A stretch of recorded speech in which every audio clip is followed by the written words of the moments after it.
The manager is still finishing the question when 3 people start answering. Across the table, one person stays quiet. They look down at the report, circle 743.28, and keep reading. Nothing to add? For a moment, the room mistakes their silence for absence. Maybe they're slow, unsure, unprepared. But the number they circled comes from a different time period, and it changes the conclusion everyone else is defending. That pause does not prove intelligence. Sometimes silence is just silence. But sometimes the calmest person in the room is still checking what everyone else has already accepted. These 9 habits reveal what quiet thinking may be doing beneath the surface, and when careful reflection starts becoming a place to hide. The question makes its way around the table. One person pauses, listens to how everyone else is framing the problem, and waits until they have something new to add.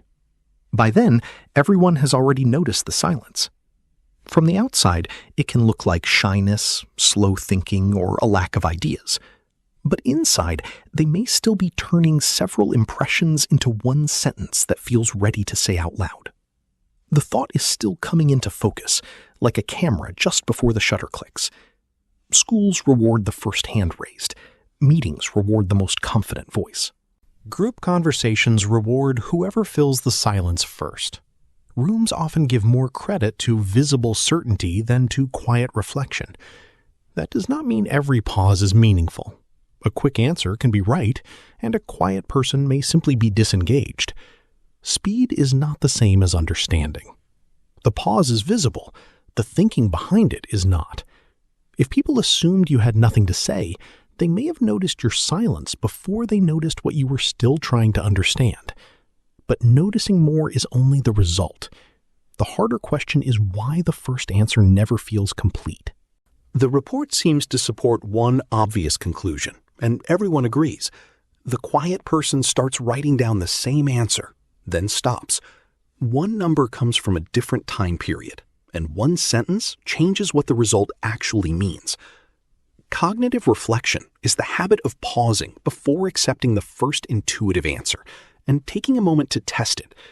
In everyday life, that might mean asking one more question, checking the missing context, or changing your mind when the evidence changes. Some people see the obvious answer. They just do not assume it is the final one. If I answer before the thought is ready, I might oversimplify it. Waiting gives me time to check it. That rule can lead to unexpected follow-up questions, honest uncertainty, and a willingness to revise an opinion even after everyone else has already agreed. Meetings, classrooms, and online discussions often reward certainty before accuracy. The person who says, "I don't know yet," can seem less capable than someone who answers quickly and sounds confident. But recognizing what you do not know can be part of careful thinking. The first answer is already there. They are deciding whether it has earned their confidence. Still, reflection only matters when it improves the thought.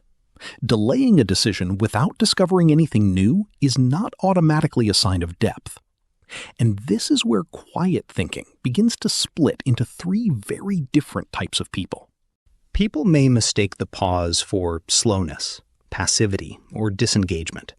Sometimes it's simply the mind protecting the quality of a thought.